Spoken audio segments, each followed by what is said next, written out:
listening to the Jarod Beeman podcast, baby. All right, what's up, you guys? Welcome back to the podcast. This is the first solo one in a couple weeks. I've been having on my coworkers, my good friends, which is way more fun and probably more entertaining than me just sitting at this desk. But got to keep challenging myself to do these solo pods. Told myself I'd do them at the beginning, so here we are, back at the desk. Goodness gracious, my cat just came in here. Mrs. Biscuits, her, I don't know, she's kind of made an appearance in a lot of episodes now, which, fun fact, today is November 10th when I'm filming this. It's like a week out from, I think, when it'll get posted. It is Miss Biscuit's birthday today. She just turned 2. I'm embarrassed to say this publicly, but didn't get her a gift last year. I got her a little cake thing from a pet store, put a candle in it, had a birthday party of just me and her, sang her happy birthday. I have a video of it somewhere I might post. This year, no cake yet. She may have a belated party tomorrow, but was at work a little late. So Miss Biscuits did not get a birthday cake this year, but we will celebrate it accordingly this week. And speaking of the pets, you might be able to see not Mrs. Biscuits, Maple behind me, the little German Shepherd puppy that real JB Peers, if you remember episode 1, I told that story because she's like 6 months old. She's a puppy we adopted. I guess 5 months ago. I don't know how old she was when we got her. I think 8 weeks. So whatever that math is. I'm just talking in circles. She is just going to stand probably right there and whine. So apologies. Right on cue. Apologies if she's whining. I'm not a bad pet owner. I've been sitting with her all night. The only reason she's not allowed in this room is because right over there is a litter box. And need I say more? No, she'll eat the shit. So that's why Maple is going to be right outside that gate and whining. Maybe she'll stop in a second. She's had food. She's had water. She's been taken care of accordingly. Good pet owner. I'm the only one here. I'm home alone, as you can probably tell, because the door's just wide open. And I'm just talking to myself like I'm a maniac. This kind of does just feel, it's almost, you could romanticize it and say, this feels therapeutic, just sitting in a room alone at home alone, just talking to a camera at night alone. But in all honesty, no, just my girlfriend, she's doing her clinicals tonight for nursing school. So I thought, hey, why not hop on the podcast and go ahead and knock it out tonight? I was sitting on the couch and I was thinking about what I wanted to talk about this week if I didn't have a guest on. And there's something that at my workplace I've argued many times. I lose the argument usually, but the nice thing about doing this solo pod is I can just rant about it here. And when I walk away and I edit this podcast, I feel like I won the argument. Because there's no one here to tell me I'm wrong and there's no one here to correct me until I post this and I read the comments, which will inevitably disagree with me. But this is less of a podcast and more of just a rant this week on why I think fictional movies as a whole suck. Fictional shows as a whole suck. Fantasy shows, make-believe, things that didn't happen. I think those movies suck. I think those shows suck. And I'm going to start with my white whale. I think all superhero movies suck. I think they're stupid. I think people that like them, I don't actually think people that like them are stupid, but I do think they're made for children. No one agrees with me on this, especially when I bring this argument up at work. Everyone's like, what are you talking about? It's like some of the highest grossing movies. I'll start with Marvel. Stupid. Overplayed. Maybe the first Marvel movie was good. I'll give it to people that Spider-Man, I don't even know if that's Marvel. I don't know what the hell the categories even are. DC, Marvel, like whatever Deadpool is. Side note, Deadpool is a little funny, a little bit. It's not good. It's not good cinema.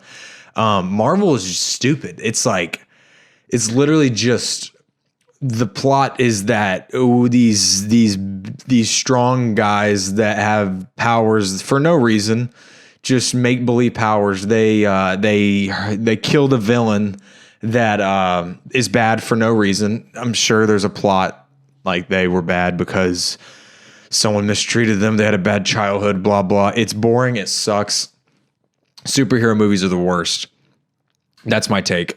And I'll get more into fiction. Just my fiction sucks. And it is funny because every time I make this argument, I do realize pretty slowly as I'm making the argument, or the case for make believe in fiction and fantasy movies and shows sucking, how boring of a person I am. And this says a lot about me on why I hate it, but I don't care. They suck. I'm going to double down on it, triple down on it. It is a lot easier just to say, okay, well, I guess you have a point. They're kind of good. Nope, they suck. They all suck ass. So superhero movies, we already won that argument. They suck.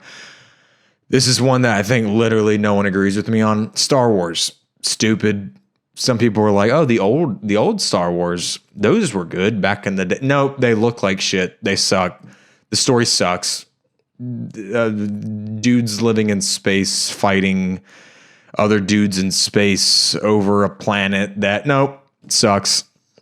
You lost me when there's a, what is it, like a population of hairy people like Chewbacca or whatever the hell he is, and they're nice or something. It would help if I actually knew these movies better and have watched them more than once to like make the argument, but no, they all suck. What's the gold dude? The gold stupid dude that like I in my head he can't talk. I don't know if he can actually talk. Sucks. R2D2, stupid character. Baby Yoda from like the new Star Wars or whatever. I hated when that became like a popular craze to be like, oh, he's so cute. And like at the store they sold like baby Yodas and stuff. No, it's creepy. It's weird. Especially like a baby Yoda. Like you cannot lie to yourself and say that thing is cute or likable in any way. It's weird and it's creepy. And yeah, I'm sure maybe people that are into Star Wars will be in the comments and they're like, or no one will comment, but it'd be like, no, there's this huge story arc. You didn't give it a chance, like family and like Fast and Furious, the family. And no, it's stupid. Now, this is the most unk take of all time, the most like old man take. There is way too much interesting stuff that has happened on Earth, like in history, in the world, like real things that have happened that are almost unbelievable. Why not just make stories about those things? Unk take. I know. It's like a really old man take. Like, why are y'all coming up with all the make-believe stuff? History's pretty cool. Civil War is pretty cool. The Revolutionary War. Yeah, I know. The take is pretty boring. I have my notes app in front of me, though, to give my argument. Number one movie of all time, Social Network. Mic drop. I forgot who it was. Some director. Spit my gum out. Some director, I forgot who it was, said that The Social Network was like the number one movie of the last decade or generation or something. Whoever that was, smart guy. Wish I remembered his name.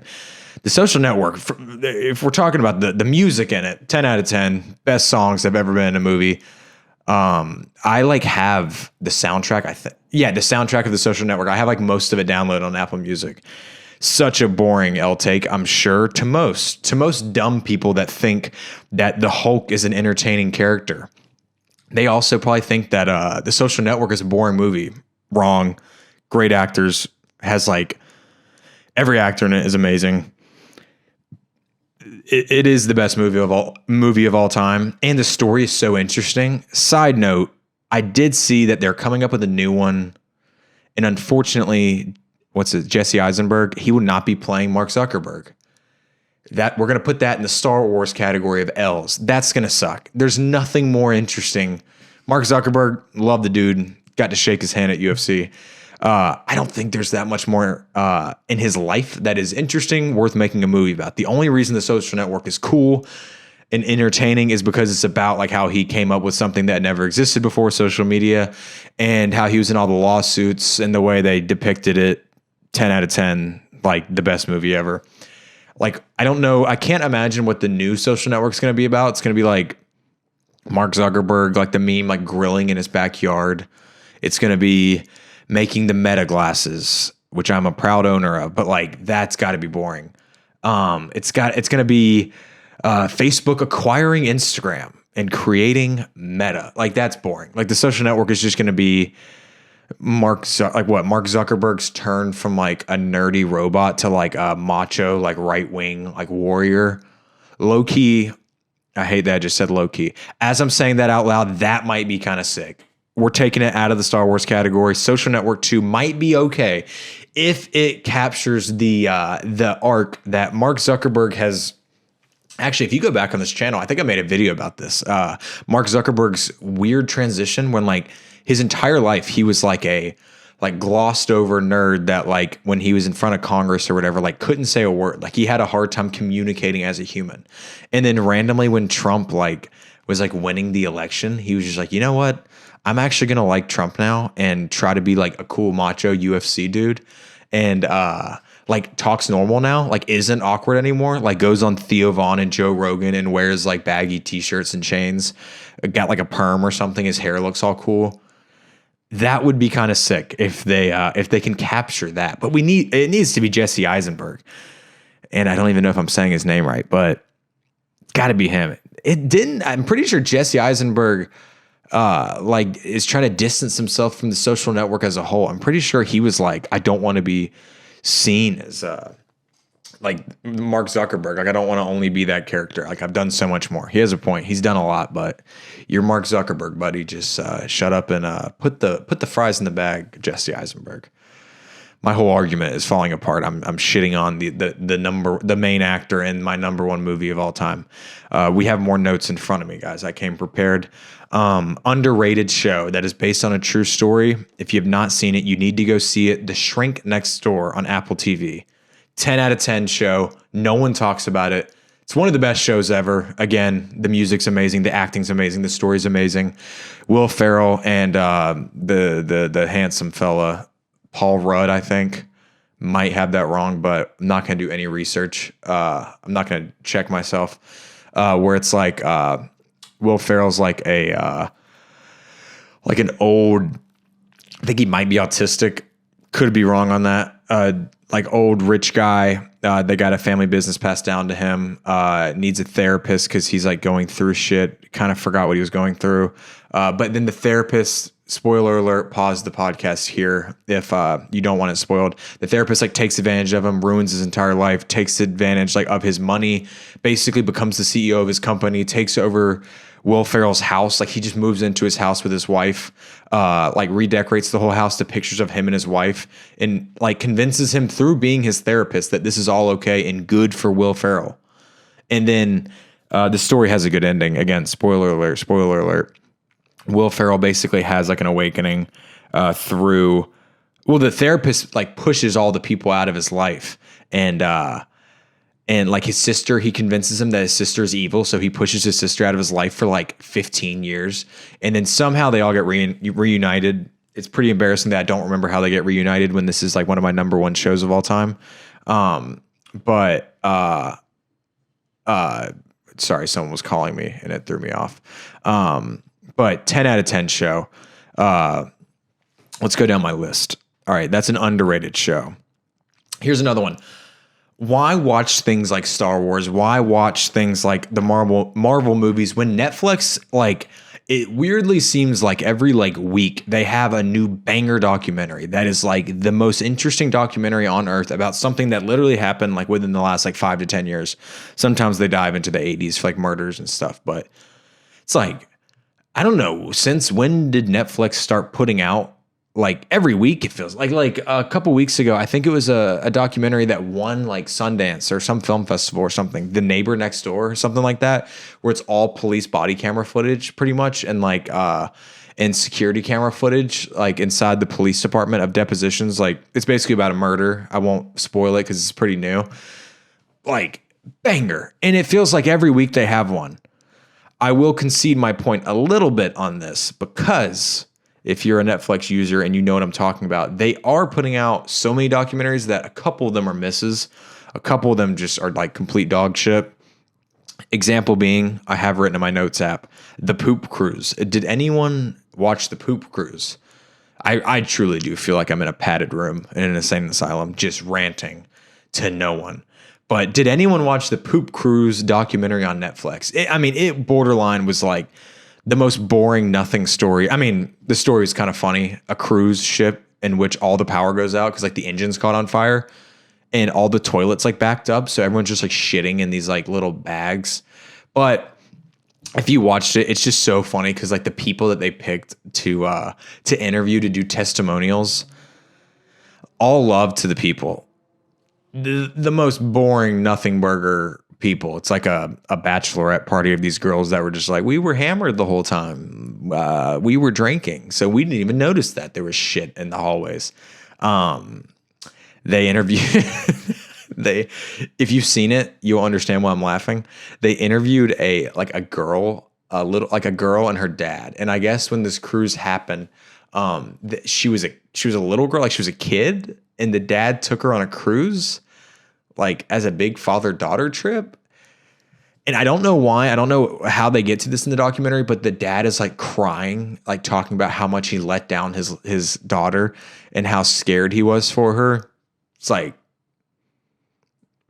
buddy, we're talking poop. We're talking the toilet was backed up. Like, if you watch it, you'll know what I'm talking about. It's like emotional, like she's hugging him for support. It seems like that it really affected their father-daughter relationship. It's like, no, you took her on a cruise and the toilet stopped working. Like, I think, I hope that didn't ruin y'all's relationship. If it did, and I didn't watch the documentary properly, if it's actually a sad story and I look like a piece of shit for making fun of them, I apologize to that father and daughter, but it felt very dramatic for no reason. That's one L documentary from Netflix. Now, the court. I bring to you where you may pick my argument apart and you may say I'm wrong. And I'm gonna concede on two shows. Ladies and gentlemen of the court, I bring you Breaking Bad and Better Call Saul. If you bring that up in this on make-believe stuff, not sucking, Better Call Saul and Breaking Bad are, I know I've already said The Shrink Next Door and The Social Network are the best show and movie of all time. Breaking Bad and Better Call Saul. And if we're going to get into that, we're going to say El Camino for the movie. Those are the best pieces of media on earth. As I'm saying it out loud, it's like, okay, so you're saying that fiction is better. Better Call Saul and Breaking Bad don't count. Vince Gilligan creations do not count. Because, my God, they are the best thing ever. I just thought about this. I'm so obsessed with those shows and movies. I've gone to sleep watching Breaking Bad or Better Call Saul like every night for the last like 7 years, or not, 7's an exaggeration, like 5 years, I think, since I watched it for the first time. So I'm so obsessed with it. Funny story, probably not funny, kind of more just like borderline insane of me to do this. Like a year and a half ago, I was when I had another job, when I was working at another media company, we were on a shoot somewhere, and then I'm in Nashville, if you guys don't know. And someone messaged me. They were like, yo, Bryan Cranston and Aaron Paul are in Nashville right now, and they're going from bar to bar, like handing out their tequila or whatever, their mezcal or whatever you call it.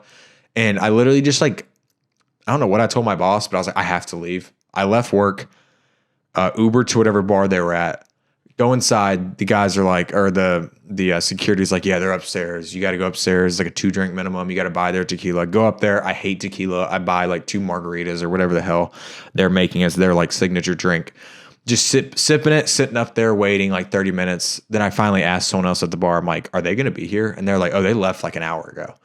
So then I go on a 3-hour journey of just refreshing Bryan Cranston and Aaron Paul's Instagram stories. I'm following bar to bar where they're at. I went to like 3 bars, and as soon as I would walk in, they just left. They just left. I eventually end up like on a like one of those Lime scooters, just cruising down Nashville, cruising down Broadway. And finally, I don't know how, but I like stalked some page that was like, they're going to be at Putt Shack, that like putt place or whatever. I walk in. Finally, they're like, they're not here yet, but they are arriving soon. So I finally hit the jackpot. The VIP or the meet and greet is already sold out. There's a line like down the sidewalk, and they're like, no one else is coming in. So then I made the like creepy decision of being like, okay, I'm just gonna like go inside and be like, oh, I'm not here for the meet and greet. I'm here for Putt Shack. Like, who the hell goes to Putt Shack? I'm sure it's fun. And I just waited by the door. and like got a drink so they wouldn't kick me out, and literally just waited there until Bryan Cranston and Aaron Paul walked in. And you would like, if they were the president and they were Secret Service, I would have gotten tackled. How like quick I ran up to Bryan Cranston, and I was like, dude, I love you. I like all like, what's it called? The thing that makes you embarrassed or not, like whatever. All my pride or whatever went out the door. I just was like, I don't care what this man thinks of me. I love him. I'm going to kiss the ground that he walks on. Ran up to him. Couldn't have been nicer. I missed Aaron because I was freaking out about Bryan Cranston. We talked for like 5 seconds. I was like, can I get a picture? I have the picture. I will. I can put it on the screen or something. But yeah, met him. I don't know where the hell I was going with this. Oh, my argument falls apart with Breaking Bad and Better Call Saul. But as I said, I've written in my notes some thoughts on this. I do think I have my conclusion of like where I'm still the winner in this argument. Argument meaning me versus nobody, because I'm sitting here alone, which is, I think fiction sucks. Fantasy sucks. Star Wars, Marvel, Lord of the Rings, never brought them up. Lord of the Rings sucks. Do I have any other ones written down? Harry Potter, kind of good. I can't shit on Harry Potter, but fiction sucks. We'll just say that as a whole. The only time it is okay is when the fiction is something that could have happened, like a realistic fiction. Hence, Breaking Bad, Better Call Saul. It's basically the only way when I was thinking about this, I could twist this argument where I'm still right, even if you throw that in my face. Fiction movies suck. Fiction movies suck. Fiction shows suck unless there's something that could have happened in real life. Hence, Breaking Bad, Better Call Saul. That's my argument. That's my rant for today. I think this is the longest solo podcast I've done. I don't think by definition of Webster, you could even call this a podcast. You would call this maybe evidence of someone going crazy, just sitting in an office, just ranting about an argument that honestly, like when we look at it as a whole, I kind of have been in circles the entire time because I've been saying the opposite half this time, but I don't care. I'm standing on it. Star Wars sucks. Marvel sucks. Thank you guys for watching. And I'll see you next week. Now that we're outside of that. I'm trying to think of who I can have on here. Cause like recently I've just been having, they're awesome. I've been having my coworkers on here cause they're like interesting, sick people that, are like hilarious. And I wanted to bring on here, and I honestly am probably going to bring them back on here. Shout out Coop, shout out Mitch, shout out Sherm, shout out JP. There's other guys in the shop. Oh, shout out Matt. There's other guys in the shop that I want to bring on here because they're all hilarious and great friends of mine. But I've been trying to figure out ways to get comedians on here. Forgot if I've already brought this up, but I have sent out the DMs to the few comedians I know. I'll try not to say their names since they're not like locked in yet, but we have gotten some favorable responses. I'm going to try to be having them on in the next like couple months. But for now, you'll either have me in this office, you'll have my buddies on. Hopefully, like I said, some comedians on here. But yeah, that was basically just my little closer, my last thoughts. But thank you guys so much for watching. If you made it to the end and listening to this very long rant that kind of, like I said, kind of went nowhere, but it was just something I was thinking of when I was sitting on the couch. And I said, you know what? I should turn the camera on and record this and post it for my friends and family to see. But thank you guys for watching. I will see you next week. Peace.